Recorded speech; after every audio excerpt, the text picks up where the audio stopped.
Bienvenidos a una nueva inmersión. Hoy nos sumergimos en el mundo de las startups para explorar el método Lean Startup de Eric Ries, una guía que ha revolucionado la creación de negocios exitosos. Interesante, ¿eh? Tenemos 3 resúmenes para guiarnos: Short Form, Leader Summaries y Judith Catalá. Genial. Y déjenme decirles, lo que he leído hasta ahora me ha fascinado, ¿eh? ¿En serio? ¿Qué te ha llamado la atención? Bueno, la idea de lanzar al mercado lo más rápido posible sin miedo a fallar me parece revolucionaria. Sí, sí. Es un cambio total de mentalidad. Y la importancia de pivotar, o sea, cambiar de rumbo cuando las cosas no salen como esperábamos. Claro. Y hay una anécdota sobre ingenieros japoneses que realmente nos enseña la importancia de entender al cliente. Me alegra que te haya enganchado. Empecemos entonces. Vamos a ello. Muchos emprendedores se atascan en la elaboración de planes de negocios interminables. Sí, esos planes. En el mundo real de las startups, con tanta incertidumbre, Pueden ser más un obstáculo que una ayuda. es como intentar navegar un mar tempestuoso con un mapa anticuado. Exactamente. Y ahí es donde entra el método Lean Startup. Exacto. La metodología Lean Startup nos propone un cambio de paradigma.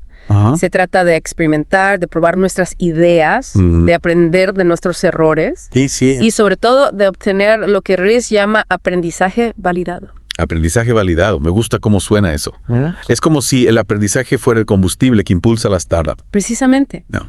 Y el motor de este vehículo es el ciclo construir, medir, aprender. Interesante. Imagina que conduces un coche. Ok. Ajustas constantemente el volante en función de lo que ves en la carretera, ¿verdad? Sí, claro. Si te desvías un poco, corriges la dirección. En una startup, este ciclo funciona de manera similar. Ya veo. Construir se refiere a crear un producto mínimo viable, o MVP. Ajá. La versión más básica de tu producto que te permita probar una hipótesis específica. Medir implica analizar datos concretos para ver cómo los usuarios interactúan con tu MVP. Ok. Y aprender se trata de extraer conclusiones a partir de esos datos para decidir si sigues adelante o cambias de dirección. Me gusta la analogía del coche. Sí, En una startup, el destino final no está definido, el mapa se va dibujando a medida que avanzamos. exactamente. Cierto. Y para entender mejor este ciclo en acción, Ajá. tomamos el caso de Zappos, el gigante del calzado online. Ah, sí, sapos. ¿Sabías que empezaron como una Lean Startup? No tenía idea. Cuéntame más. Su fundador, Nick Swinmurn, tenía la hipótesis de que la gente compraría zapatos por Internet. Interesante. En lugar de invertir en una infraestructura costosa desde el principio, Claro. creó un sitio web muy básico para probar su idea. Tomó fotos de zapatos en tiendas locales y las subió a su web. Wow. Cuando un cliente compraba e iba a la tienda, compraba los zapatos y los enviaba. Es increíble. Validaron su idea con una inversión mínima. Exacto. Es impresionante. Este ejemplo nos lleva a otro punto crucial. Sí. La importancia de lanzar un MVP lo antes posible. Eric Ries aprendió esto por las malas con su primera startup, IMVO. Ah, sí. ¿Qué sucedió con Envio? Pasaron meses desarrollando una función que creían revolucionaria, Ah. pero al lanzarla descubrieron que a los usuarios no les interesaba. Ya. Habían desperdiciado tiempo y recursos en algo que no aportaba valor. Entiendo. A veces nos enamoramos de nuestras propias ideas y no vemos las cosas con claridad. Es muy cierto. Por eso el MVP es tan importante. Ya veo. No se trata de lanzar un producto mediocre, Ajá. sino de crear la versión más simple que te permita obtener retroalimentación de los usuarios lo antes posible. Entonces, un MVP puede ser algo tan sencillo como una landing page o un video explicativo. Muy Exactamente. interesante. Incluso hay MVPs del tipo Mago de Oz, donde un humano simula la funcionalidad. Ya. Lo importante es poner tu producto en manos de los usuarios cuanto antes para empezar a aprender de su comportamiento. Me viene a la mente el ejemplo que leí en el resumen de Judith Catalá. Sí. Un emprendedor en la India quería ofrecer servicios de lavandería. Para validar su idea, montó una lavadora en su camión y recorrió las calles ofreciendo sus Este servicios. es un ejemplo perfecto del principio japonés Genchi Genbutsu. Genchi Genbutsu. Eso es interesante. ¿Qué significa? Significa ve y compruébalo por ti mismo. Implica salir a la calle, observar e interactuar con tus potenciales clientes para entender sus necesidades reales. Es como la investigación de mercado llevada a la práctica. Exacto. Me gusta. Y una vez que has construido tu MVP y lo has lanzado, Sí. entramos en la fase de medir. ¿Y en qué consiste la fase de medir? Se trata de recopilar datos sobre cómo los usuarios interactúan con tu producto, pero no se trata de medir cualquier cosa. Ya. Es fundamental elegir las métricas correctas, aquellas que realmente te indiquen si vas por buen camino. ¿Hay algún tipo de métrica que debamos evitar? Sí, las métricas de vanidad. ¿Y esas cuáles son? Son métricas que te hacen sentir bien, pero que no te dan información real sobre el progreso de tu negocio. Entiendo. Un ejemplo clásico es el número total de usuarios. Tener muchos usuarios no significa necesariamente que tu negocio esté funcionando. Claro, es como en un restaurante. Yeah. Contar la gente que entra por la puerta no te dice cuántos se quedan a comer. Exactamente. Me ha pasado de trabajar en proyectos donde nos pedían que nos enfocáramos en métricas que parecían totalmente irrelevantes. Es un error común. Ya veo. En lugar de métricas de vanidad, deberías centrarte en datos que te den información sobre el engagement de los usuarios. Sí. El crecimiento de tu negocio. Ajá. Y la salud financiera de tu startup. Entonces, la fase de medir se trata de ser estratégicos con los datos que recopilamos. Exacto. Interesante. Y una vez que has analizado sus datos, entras en la fase de aprender. Sí. Aquí es donde tomas decisiones clave. ¿Sigues por el mismo camino o es momento de pivotar? Pivotar. Yeah. Sí, ese es otro concepto clave de la metodología Lean Startup, ¿verdad? Sí. ¿Podrías explicarnos un poco más? Claro, pivotar significa cambiar tus suposiciones fundamentales sobre negocios si ves que tu hipótesis inicial no está funcionando. Ya veo. Es una decisión difícil, pero a veces es necesaria para sobrevivir. Claro. En el resumen de Shortform se menciona el caso de Botisan, una startup creada para fomentar la participación política. ¿Y qué pasó con Botisan? ¿Tuvieron que pivotar? Su primer producto fue una red social para votantes. Pero las métricas mostraban que el engagement era muy bajo. Entiendo. En lugar de abandonar su visión, decidieron pivotar hacia una plataforma para verificar el registro de votantes. Ya veo. Y finalmente encontraron el éxito. Es un ejemplo de cómo un pivote puede salvar una startup. Exacto. Pero, ¿cómo sabemos cuándo es el momento adecuado para pivotar? Hay dos señales principales. La primera es que tus métricas no son lo suficientemente buenas para alcanzar los objetivos que te has marcado.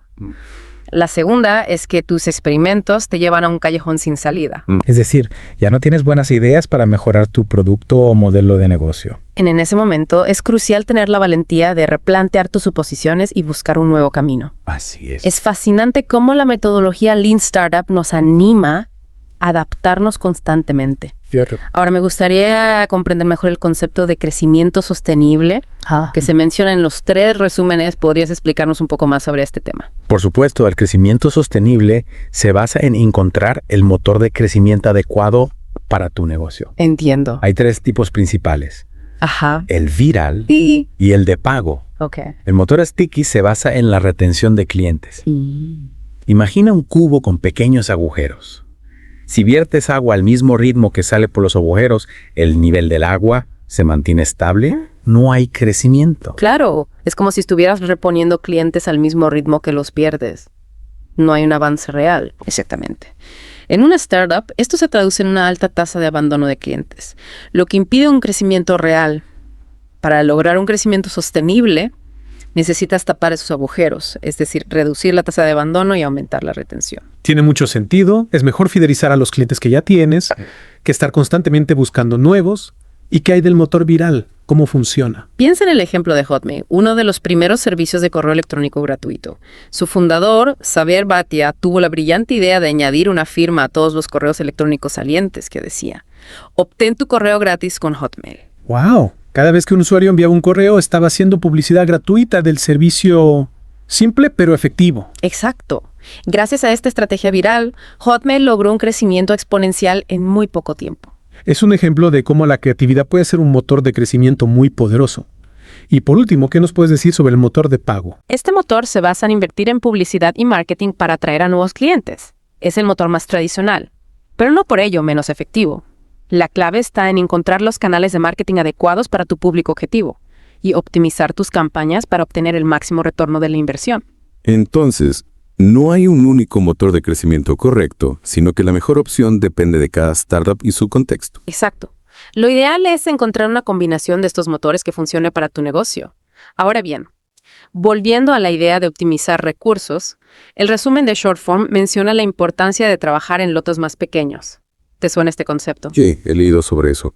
Pero me gustaría que lo explicaras un poco más en detalle. ¿Cómo se aplica este concepto en la práctica? Se trata de dividir el trabajo en partes más pequeñas y manejables. Para obtener retroalimentación de forma más rápida y frecuente, en lugar de construir una casa entera de una vez, construyes habitación por habitación. Entiendo. De esta manera, puedes identificar errores y hacer correcciones en etapas tempranas, lo que te ahorra tiempo y recursos a largo plazo. Exactamente. Y esta filosofía se aplica a todos los aspectos de una startup, desde el desarrollo del producto hasta el marketing y las ventas. También es importante recordar que una startup necesita adaptarse a medida que crece, como se menciona en el resumen de Judith Català. Es cierto. Lo que funciona en las primeras etapas, cuando tienes pocos clientes y un equipo pequeño, puede que no funcione cuando la empresa crece. Es como si la startup tuviera que cambiar de piel a medida que evoluciona. Exactamente. Por ejemplo, los primeros clientes, los llamados early adopters, suelen ser más tolerantes con los errores, pero a medida que atraes a un público más amplio, necesitas mejorar la calidad y la fiabilidad de tu producto o servicio. Es un proceso de adaptación constante. Hablando de adaptación, en el resumen de Leader Summary se destaca la importancia de innovar para mantener la competitividad. ¿Qué tipo de innovación es la más relevante en el contexto de Lean Startup? Hay dos tipos principales de innovación: la innovación sostenida y la innovación disruptiva. La innovación sostenida se basa en mejorar productos o servicios existentes. La innovación disruptiva, en cambio, se basa en crear nuevos mercados o transformar los existentes. Y ambas son importantes para una startup. Sí, ambas son importantes. La innovación sostenida te permite mantener la relevancia de tu producto o servicio a largo plazo. La innovación disruptiva, en cambio, te permite crear nuevas oportunidades de crecimiento. Es como si la innovación sostenida fuera una maratón y la innovación disruptiva un sprint. Ambas requieren un esfuerzo diferente, pero son necesarias para alcanzar el éxito. Exactamente. Y para que una startup pueda innovar de forma efectiva, es fundamental que los equipos tengan la autonomía y los recursos necesarios para experimentar y probar nuevas ideas. En el resumen de Shortform se menciona el método de los 5 porqués para identificar la raíz de los problemas. ¿Podrías darnos un ejemplo de cómo se aplica este método en la práctica? Imagina que estás teniendo problemas con la retención de clientes. Para identificar la raíz del problema, te preguntas, ¿por qué los clientes abandonan nuestro servicio? Supongamos que la respuesta es, porque nuestro servicio es demasiado caro. Entonces te preguntas, ¿por qué nuestro servicio es demasiado caro? Y así sucesivamente hasta que llegas a la verdadera raíz del problema. Es como ir pelando una cebolla capa por capa hasta llegar al corazón del problema. Exactamente. Y una vez que has identificado la raíz del problema, puedes empezar a buscar soluciones efectivas. Tiene mucho sentido. Ahora, me gustaría abordar un tema que se menciona en todos los resúmenes, la importancia de no desperdiciar los recursos de una startup. ¿Qué consejos nos darías para evitar el despilfarro? En primer lugar, es fundamental centrarse en las actividades que realmente generan valor para el cliente. Pregúntate constantemente, ¿esto que estoy haciendo realmente aporta valor al cliente? En segundo lugar, hay que ser muy disciplinados con los gastos y evitar las inversiones innecesarias. No se trata de ser tacaño, sino de ser inteligente con el uso de los recursos. Y en tercer lugar, hay que crear una cultura de eficiencia en todos los niveles de la organización. Que la eficiencia sea parte del ADN de la startup. Son consejos muy valiosos. Y con esto hemos cubierto una gran cantidad de información sobre el método Lean Startup, desde la importancia del MVP y el pivoting, hasta la búsqueda del motor de crecimiento adecuado y la creación de una cultura de eficiencia. Pero, como toda metodología, Lean Startup también tiene sus limitaciones y ha recibido algunas críticas. ¿Te parece si exploramos este aspecto en la última parte de nuestra inmersión? Tienes razón, sería interesante analizar esas críticas. A veces parece que el método Lean Startup se presenta como una solución mágica para cualquier emprendimiento. Pero me imagino que no todo es color de rosa. Exacto, si bien Lean Startup ofrece herramientas muy valiosas, es importante tener en cuenta sus limitaciones. Una crítica común es que se centra demasiado en la experimentación rápida y, en ocasiones, puede descuidar aspectos importantes como la estrategia a largo plazo o la construcción de una marca sólida. Claro, es como si estuviéramos tan enfocados en el día a día que perdemos de vista el panorama general. Hay otras críticas que deberíamos considerar. Algunos argumentan que Lean Startup no es adecuada para todo tipo de empresas. Por ejemplo, en sectores altamente regulados, como el farmacéutico o el financiero. La experimentación rápida puede ser más difícil debido a las normativas y los procesos de aprobación. Entiendo. No todas las industrias se mueven a la misma velocidad. Y a pesar de estas críticas, ¿Crees que el Lean Startup sigue siendo una metodología relevante en el mundo actual? Sin duda. A pesar de las críticas, Lean Startup sigue siendo una metodología muy relevante para emprendedores y empresas de todo el mundo. Su énfasis en la experimentación, el aprendizaje validado y la adaptación al cambio son más importantes que nunca en un entorno empresarial cada vez más competitivo e impredecible. De acuerdo. Entonces, para ir cerrando nuestra inmersión, ¿qué mensaje clave nos llevaríamos de este análisis del método Lean Startup? Que no se trata de tener la idea perfecta desde el principio, sino de estar dispuestos a aprender, adaptarnos y evolucionar a medida que avanzamos.